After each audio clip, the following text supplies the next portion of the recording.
How are you? Yeah, I'm good. I'm sitting here with a bunch of hungry young fighters. They want to say hi to you. Okay. Hey, everybody. Hi. So you're doing play, huh? Yes. And I didn't really give a full intro yet, but probably the greatest walking around, right? If it was Strasbourg was standing up, he'd say she's the greatest actress that ever lived. You know, having worked with her myself and me being a young fighter, you know how I feel. I don't bring a lot of people around here. This woman is a real full-freight, real-life fucking wizard, for real. For real, like full freight. And he plays jazz with you. Tit for tat, ping pong still. Sharp razor, scare you in person. So much love. Thank you for doing this with me. Thank you, and thank you for talking to these people out here. It's a big deal for us. Okay, so tell me, when does the play open? Okay, so we've been grinding on this play for how long now? Since March, and we open in October 3rd. Oh, you have time. Are you nervous? Yeah. You're nervous? Yeah, we're all very nervous, yes. Okay. You know when that goes away? When? Never. Right, okay. So you have to consider that, you know, your acting partner. It's with you all the time. And you have to learn how to deal with it. And I'll tell you the way I have dealt with it when I've done plays. And I've been doing plays since before you were born. I made my Broadway debut in 1957. You understand what I'm saying? Okay, so the thing that Lee taught me, and that he teaches anybody who studies with him, is that the most important thing you can do is relax your body. To learn how to do physical relaxation. To sit in a chair and put your mind through your body, checking out what's relaxed and what's not relaxed. I see this person has been nodding his head. He must have been teaching the same thing. That's Bobby. That's my dance partner. If you watch Tax Collector, me and Bobby made Tax Collector, then we started this place. Okay. I didn't hear you at all. Okay, that's okay. It's okay. Love. Okay, so this is my method of dealing with my partner fear.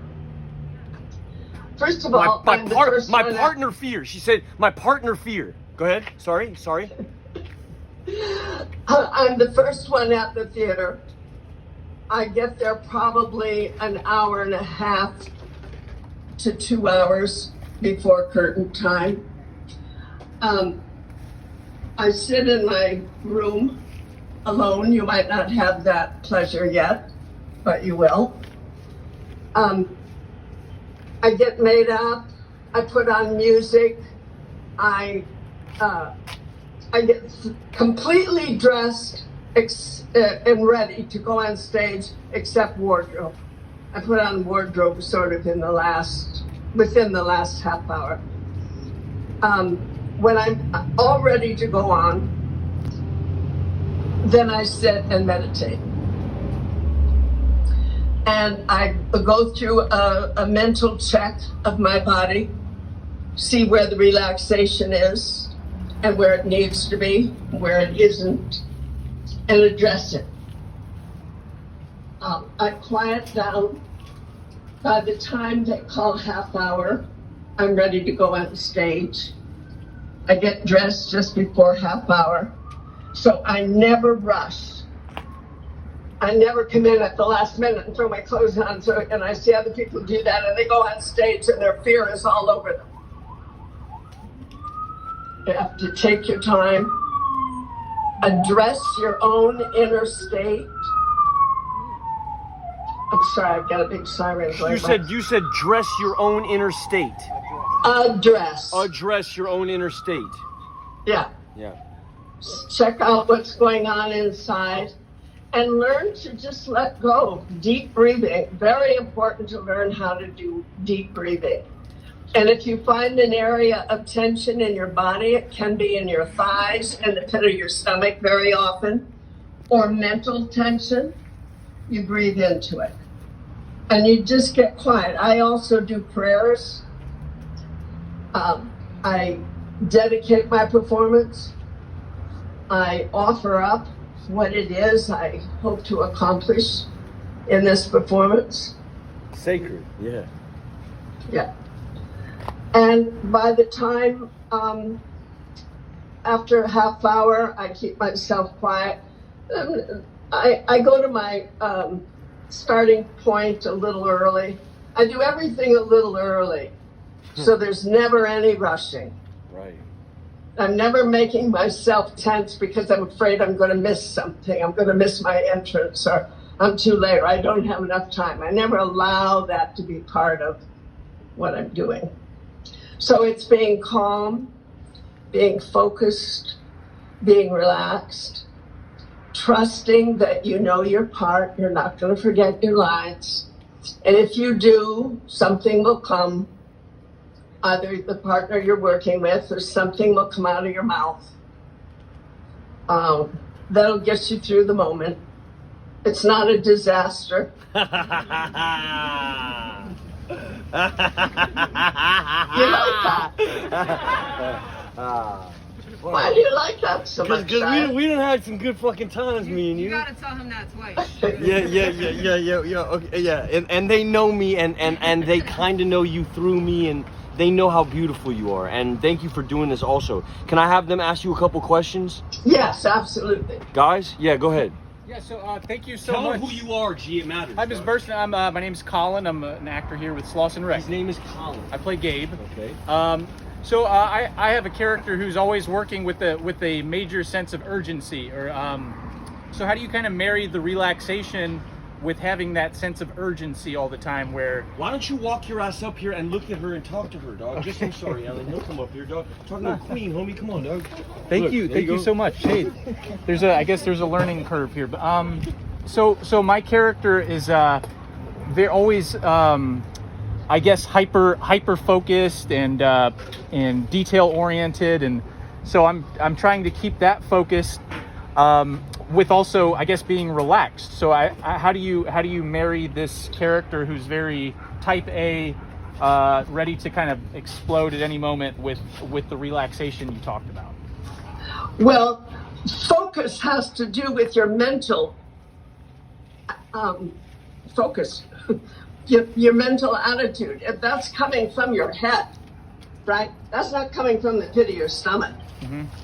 You know, so you can let your body be completely relaxed and still have your mind be completely focused. You can even talk fast if you have to talk fast, but you know what you're talking about. And you stay focused, you stay one point all the time. But in the meantime, you check your body and make sure it's relaxed. Got it. So just checking in with yourself. It's being present, present. Also, do you know why your character is so focused? Yes, I do. It's he comes. Don't reveal anything you don't want to reveal. Sure, he's just he has a military background, and it's because of it's the early days of COVID, and he kind of feels like he's got to. He's got to. He's really like yo, I'm a G. I think my character is the. Everybody else is kind of relaxed, having fun, and my character is kind of a shark and I've been in a bringing rehearsal. everyone back. Okay, to pause. I love your respect. Okay. I've been in a rehearsal with her one time, and I had a director. Who you like? You like Cornell now because he made something cool, and I know you like what he made. But I remember when we were in the rehearsal room, he tried to say, "Hey, you know, I think her backstory is this," and as soon as he said what he's about to say, she said, "Whoa! I create that. Please don't ruin it for me." Like a nun. Like a fucking nun. Sorry, go ahead. No, that's okay. So he's just he's bringing everything back to this virus and the and that anything, you know, all the that people are dying and Okay, so that's great. Then all you have to do is know that you're about life and death. Mm-hmm. Yeah, I have a line actually. So Yeah. You have your line? Yeah, I have a line that is this is life and death. It's not, you know, it's not okay. yeah, Well, know that. not a game. And so your performance is life and death, every moment on stage is life or death. These other people are too relaxed. They're not paying attention. You're paying attention. You know what's going on. That's focus. That's not nervousness. Right. Okay. Well, thank you. I'll pass it off. Yeah. Thank you. Thank you so much, Ms. Tell her Burstyn. who you are. I am. Hey, I'm T. Hi. Nice to meet you. My Nice to question meet is, you. it goes back to what you were talking about, what Shia said on like how you deal with, because we're new actors, so how do we deal with when my truth in something is different from a director's truth in it? How do you like stand it firm in your purpose and be grounded in what you believe in? Well, ultimately, the director is boss. So you don't say, no, I don't want to do that. You say, how can I deliver to him what he is asking for and at the same time keep what I'm doing and what is important to me? So you incorporate, you don't fight him, and you take it in, but you don't lose anything in your own work. Well, time out. Don't you think some of the tension is healthy? You don't think it served us at all? Tension? No. No, it didn't. No. Okay. We had some wild shit on that set, yeah? On screen in a productive way? I can't answer that because Okay. I don't know. Okay, that's it. Hi, I'm Nyla. Hi. I'm my question is, what piece of advice could you give to new actors that you could use that you would think of on any project that you would think of? I already did. Relaxation. Always relaxation. Okay. Because any time there's bodily tension, your body won't do what you want it to do. Thank you. Relaxation is the most important thing. Thank you. Mhm. Go. Ellen, can you speak about how Lee used to throw direction at you? Because I don't know what the fuck I'm doing out here, and I'm just an actor trying to give notes, and sometimes it gets really tense out here, and we scream at each other, and get into wrestling matches, and it's quite tense. And I know that never happened in there at the studio. And I'm just I'm asking like, what kind of pointers from the studio do you remember as a collaborative process that we can input into our little fucking hobo scene here, so we can sort of emulate what you guys built and some of the stuff you guys made? It's impossible. Fuck. How can we get as close as possible?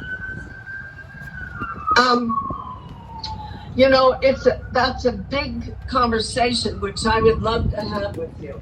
Okay. Another time when you got more time. Okay. No, it's not that I don't have time. It's that it's a long and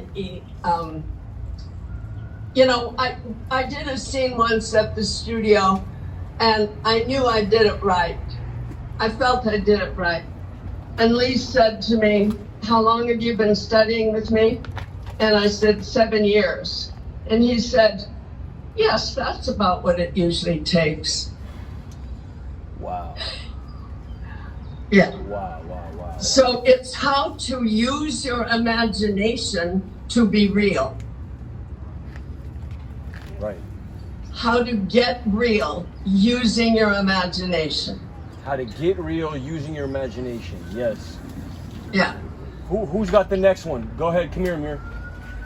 Tell her who you are. Hello, my name Hold is it. Amir, part of Slaughter Records as well.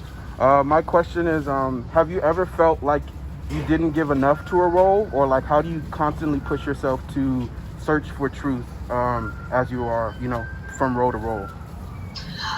I always have given everything I got to give. Only once did I do a film, and the first time I saw it at the screening, I went, "Oh my God, I did that all wrong." I didn't understand. It was with John Gielgud and Dirk Bogarde. I don't know if you know who they are. And you don't know who they are. No. John Gielgud was, say, 30, 40 years ago, one of the leading actors of England and America, Shakespearean actor. Okay. And Dirk Bogarde was a big English star. And I was making a film with them in Europe. And I was married to Dirk Bogarde in the film. And John Gielgud was his father. And he was a writer. And he was writing a novel and basing the characters on us. And I realized when I saw the film that I should have been playing John Gielgud's version of me, because he was creating me. It was pretty obvious. I can't believe I didn't see it. But I had my own ideas about the character, and I was playing my ideas. And I should have been playing my idea of what his idea was of me. That's the only time I walked away from a job feeling I failed. Who else? That's high level chess shit. That's high level chess. Come here, Sam. Thank you again for doing this. I love you My very pleasure. much. I love you very much. I know I fucked up a lot, but I love you very much. Come here. How you doing, Ellen? Okay, I'm okay. How you doing? It's a question. I'm great. You know, I'm learning a lot right now. It's like it means a lot. So thank you. I play Sam in the play, and this whole acting thing. I hate using the word acting anymore because I've learned to start with myself every time. Like, depending on the role, I'm starting with myself, and I wonder what's your take on that? Like, because I want it to be real, and I want what I say to come through my mind, and then it gets through the character's mind, and then it comes through the character's eyes, like, later. What do you think was starting with yourself? You know, I find different starting places. I remember a time I went to Atlantic City to do a film called The King of Marvin Gardens, which is one of my favorite films that I've done. And there were some stores. We were on the boardwalk, and there was a woman's clothing store. And I wandered in. I had no plan to go. I just wandered in. And I started looking at the dresses and going, oh, Sally would love that dress. Oh, that's not for Sally at all. Oh, Sally would look good in that. Sally was the character. Yeah. I don't know what inhabited me in that moment. That's awesome. That I started understanding who she was by looking at dresses she would like or not like. Oh, fuck yeah. You know? So there's all different starting places. And you have to like tune into yourself to see what wants to be What expressed. Basim said yesterday about signs is the same thing.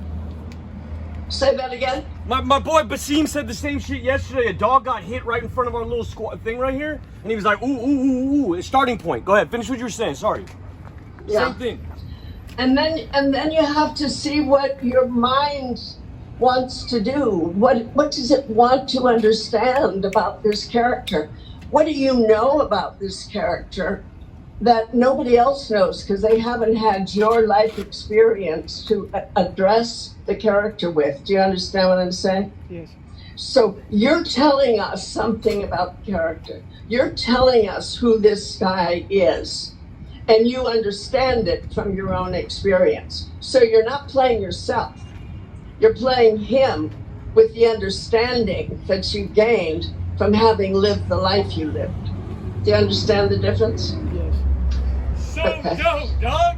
So who else got one? Thank and you. then respect your time also. Go ahead, like 2 more. Ellen, can you do 2 more? Can you do 2 Yeah, more? sure. Okay. Yeah. Who else? Come on. Yeah. Okay. This is Basim, who I was telling you about yesterday. Go ahead, here, Basim. Tell her who you are. Ellen, hello. My name is Basim. Hello. It's a pleasure to meet you. Nice to meet you, Betsy. Yeah. I had just a simple question. I heard you mention maybe your favorite film. Do you have a favorite stage performance? And if A favorite what? a favorite performance on stage or a play that you've done? Just last year, I went to Australia and did a play called, what is it called? 33 Variations. 33 variations. That's that shit. Yeah, that fire. Whoa. I love that play, and it was I played a musicologist who was fascinated by Beethoven. So Beethoven was part of the play and the music. And we had a pianist playing it on stage. And we were introducing Beethoven to this audience who didn't know from classical music. And they were thrilled. And so I felt like this deliverer of one of the greatest artists that ever lived to the people. And they cheered at the end. And I cheered them because I was so happy to have them receive this incredible gift I was allowed to deliver to them. That's amazing. That really speaks to me because the character I portray, I feel has the same sort of sentiments and same sort of characteristics. So thank you so much. Well, that's an important thing, is that you have the opportunity to gift the whole audience with your artistry. It's always a giving. You give a performance. It used to be in the theater, they said, John Gielgud gave his Hamlet last night. It was a giving. So think of it that way. What is it that you would like to give to the audience from your understanding about this human being? I'm very honored. Thank you. Thank you. You're welcome. Hey, pass it off right here. There you go. Hi, Ellen. I'm Maria. Hi. Thank you. Say your name again. I'm Maria. Maria. Thank you. Yeah, so I wanted to ask, we're 2 weeks out from our first play with words. We've crossed into this new place. Do you have any advice? What advice would you give to us 2 weeks out for us as a group, not necessarily as us as individual people, but us as a collective moving in this play? Well, I've done plays where we gathered every night before performance and held hands, made a circle, and said a prayer, or, listened to what somebody had to give. Or we just came together as a group and formed a circle. So we were all in contact with each other. I think it's good to find your own ritual that defines yourself as a group. Find a way that you can feel yourself as a company before every performance. Talk to the people, see what would feel right to them. Making a circle is a good one. I was in a group once with a teacher who had a device, I don't know what to call it, but when you made a circle, the device connected so that it made a sound. And as soon as somebody let their hand go, it stopped making that sound. It was an electric circuit that went through the whole group. So I actually experienced that the energy that made the sound go away when a hand was dropped. So know that the energy travels through you when you connect. So find a way to connect. Ooh, let it sit there. Listen to what she just said. Boom. Love you so much, respect you so much. There's a longer conversation on multiple fronts that I owe you, and I hope to bring you flowers again one day. Oh yeah, I love my little unicorn. But the plant's now starting to get too big for it. I'm gonna have to transplant it, and I hate doing that. Yeah, maybe I can help you with that. Maybe I'll figure it out. Okay, well, I'm going to Atlanta on Tuesday to do a film. Okay. And I'll be back towards the end of October, so we can connect again. Okay, travel safe. Enjoy. Okay, and best to all of you. Thank you. Bye-bye. Bye. All right. That's if anything, it reaffirms a lot of things we already been feeling, and it's